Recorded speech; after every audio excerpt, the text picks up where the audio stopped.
Welcome to Furniture Industry News, your weekly source for the latest updates from across the furniture business. I'm here to bring you the key stories that matter to professionals like you.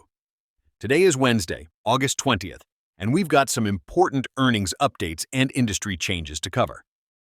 Let's start with some positive news from Flexteel Industries.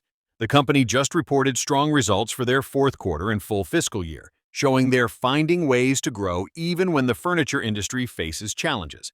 Flexsteel delivered Q4 sales of $114.6 million, up 3.4% year-over-year, with their adjusted operating margin expanding to 9%.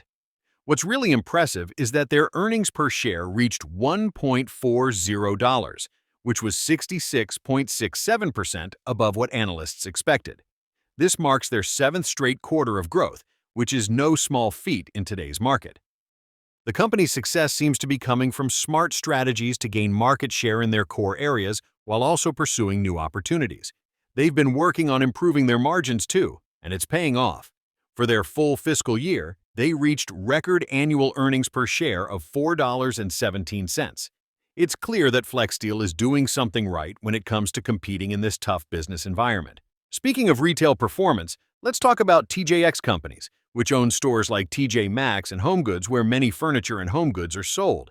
TJX reported strong second quarter results with comparable store sales growth of 4%, which was driven entirely by an increase in customer transactions. This is good news for the broader home furnishings market because it shows consumers are still shopping for home goods, even if they're looking for value. What's interesting about TJX's results is that more people are coming into their stores, not just spending more money. This suggests that consumers are actively seeking out deals on furniture and home decor items. For furniture manufacturers and retailers, this trend toward value shopping is something to keep in mind when thinking about pricing and distribution strategies. Now, let's shift to some news that's a bit more concerning. La-Z-Boy, one of the biggest names in furniture retail, reported some challenges in their first quarter results. The company saw a 1% year-over-year revenue decline to $492 million, driven primarily by their Joybird division's 20% drop in delivered sales and a 4% contraction in same-store sales for their core retail segment. The Joybird situation is particularly noteworthy because this was supposed to be their digital-first brand that would capture younger consumers. The 20% drop in delivered sales suggests that even online-focused furniture brands are feeling pressure.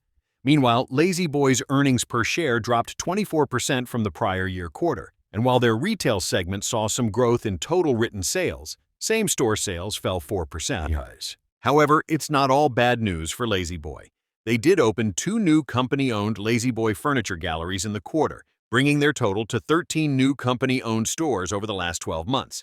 This shows they're still investing in physical retail presence even as they face headwinds.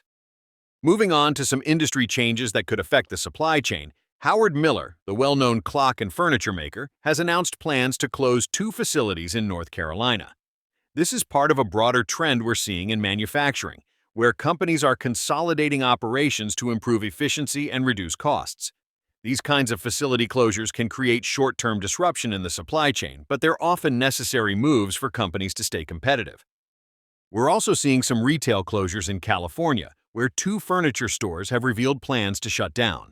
While I don't have all the details on which specific stores these are, retail closures in California often reflect the challenges of operating in that market, including high real estate costs and regulatory pressures. For the broader industry, these closures represent both a challenge and an opportunity as market share becomes available for other retailers to capture. Looking at these stories together, we can see a few key trends emerging in the furniture industry right now. First, companies that are focused on efficiency and smart growth strategies like Flexsteel are finding ways to succeed even in challenging times. They're gaining market share by being disciplined about their operations and finding the right balance between growth and profitability. Second, the consumer market is definitely price-sensitive right now. The strong performance at TJX shows that people are still buying furniture and home goods, but they're looking for value. This puts pressure on both manufacturers and retailers to think carefully about their pricing strategies and how they position their products. Third, we're seeing continued pressure on some of the traditional retail models. La-Z-Boy's challenges, particularly with their Joybird brand, suggest that even well-established companies need to adapt to changing consumer preferences and shopping habits. The fact that their same-store sales declined while they're still opening new locations shows the complexity of the current retail environment. Finally, the manufacturing and retail consolidation we're seeing with Howard Miller's facility closures and the California store closures reflects the ongoing need for companies to optimize their operations. This trend is likely to continue as companies look for ways to maintain margins in a competitive market. For furniture industry professionals, these developments highlight the importance of staying flexible and focused on what customers really want. The companies that are succeeding right now are the ones that are paying attention to value, efficiency, and customer experience.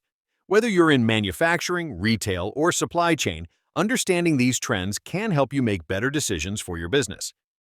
The furniture industry continues to evolve, and while there are definitely challenges, there are also opportunities for companies that can adapt and execute well. Keep watching how the successful companies like Flexsteel are approaching their markets and pay attention to where consumers are actually spending their money.